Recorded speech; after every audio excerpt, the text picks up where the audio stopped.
Hello बच्चों, let's read the question.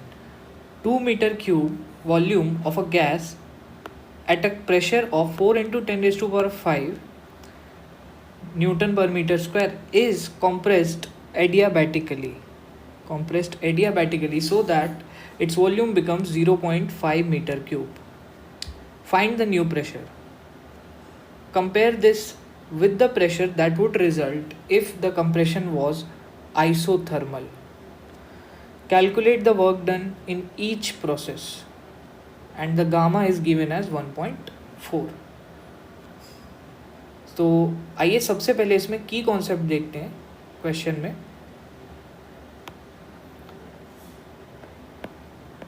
की concepts will be, यहाँ पे सीधे सीधे थर्मोडाइनमिक्स में जो आने वाले फॉर्मूले होते हैं वो यूज़ होंगे. तो P1 V1 raise to gamma is equal to P2 V2 raise to gamma. ये किसके लिए होता है? एडियाबैटिक प्रोसेस के लिए. ठीक है, इसको यूज़ करके हम अपना पहला पार्ट क्वेश्चन का जो है वो सॉल्व करेंगे.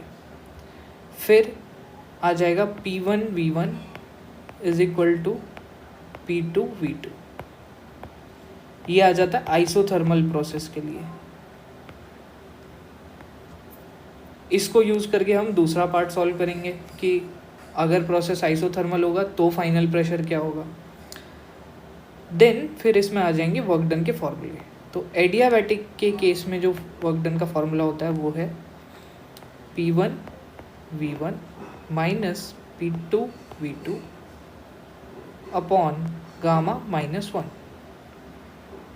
एंड आइसोथर्मल के केस में वर्क डन होगा nRT ln PI by PF.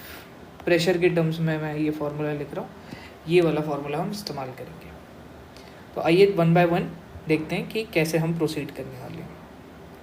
तो सबसे पहले हम वैल्यूज़ लिख लेते हैं. P1 V1 क्या दिया हुआ है, तो P1 is given as 4 into 10 raised to power 5 pascals. Newton per metre square मतलब पैस्कल, तो यूनिट उसकी पैस्कल है. V1 दिया हुआ है 2 मीटर क्यूब. ठीक है, देन साइड में देखेंगे P2 हमको कैलकुलेट करना है कितना होगा. V2 जो है वो गिवन है, दैट इज 0.5 मीटर क्यूब. ठीक है, तो P1 V1 raise to gamma यानी कि P1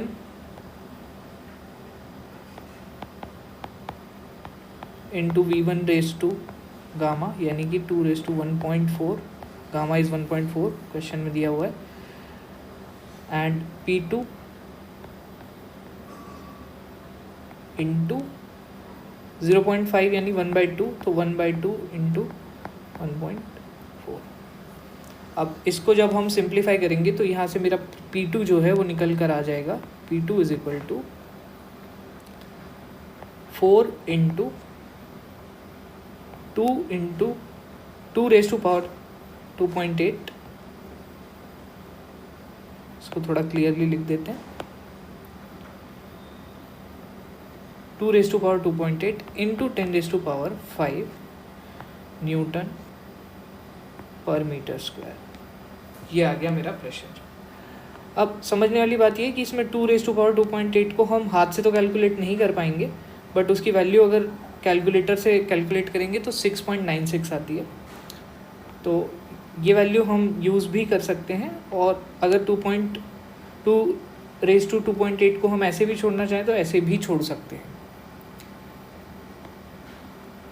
ठीक है, तो इसको हम वैल्यू को यहाँ पे सब्स्टिट्यूट भी कर सकते हैं. तो सवाल का पहला पार्ट हमारा सॉल्व हो चुका है. अब देखते हैं अगर सेम वैल्यूज़ के साथ अगर हमारा प्रोसेस सेम इनिशियल कंडीशंस के साथ आइसोथर्मल प्रोसेस अगर हमने किया होता तो हमारा फाइनल प्रेशर क्या होता. ये सवाल का दूसरा पार्ट है. तो आइए उसको सॉल्व करते हैं. तो आइसोथर्मल के केस में I am going to use P1 V1 is equal to P2 V2. So यहाँ पे 4 इंटू 10⁵ इंटू V1 यानी 2 is equal to P2 into 0.5. तो यहाँ से P2 अगर मैं सॉल्व करूँगा तो सिंपली आ जाएगा 16 into 10⁵ Newton per metre square. ठीक है, तो ये अगर प्रोसेस आइसोथर्मल होगा तो उस केस में जो प्रेशर होगा वो हमने फाइंड कर दिया. फाइनल प्रेशर जो आएगा P2 वो 16 into 10⁵ Newton per metre square आएगा. तो इन दोनों को हम कंपेयर करके भी देख सकते हैं. कंपेयर करने के लिए आप इसको देखिए 2⁻².8 जो है इसकी वैल्यू करीब करीब मतलब 2⁻³ से थोड़ी कम होगी. तो 2⁻³ तो 8 होता है, तो 4 इंटू 8 तो 32. तो 32 वाली रेंज में चला गया. 32 से ऑब्वियसली ये कम होगा काफ़ी, बट ये 30s की रेंज में चला गया, राइट. तो यहाँ पे भी देखो, अगर एग्जैक्ट वैल्यू भी देखूँ तो 28 के अराउंड आ जाएगी. अगर मैं देखूँ कि 16 इंटू 10⁵ है तो ये जो वैल्यू है ये उससे डेफिनेटली कम है. तो कंप्रेस करने पे एडियाबैटिक प्रोसेस में हमें फाइनल प्रेशर ज़्यादा मिल रहा है. ठीक है, सो इसमें हम लिख सकते हैं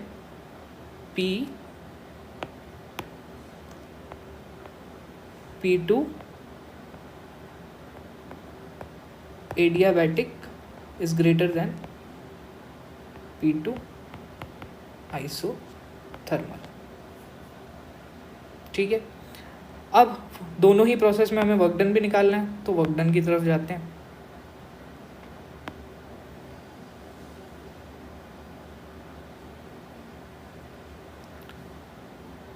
वर्क डन के लिए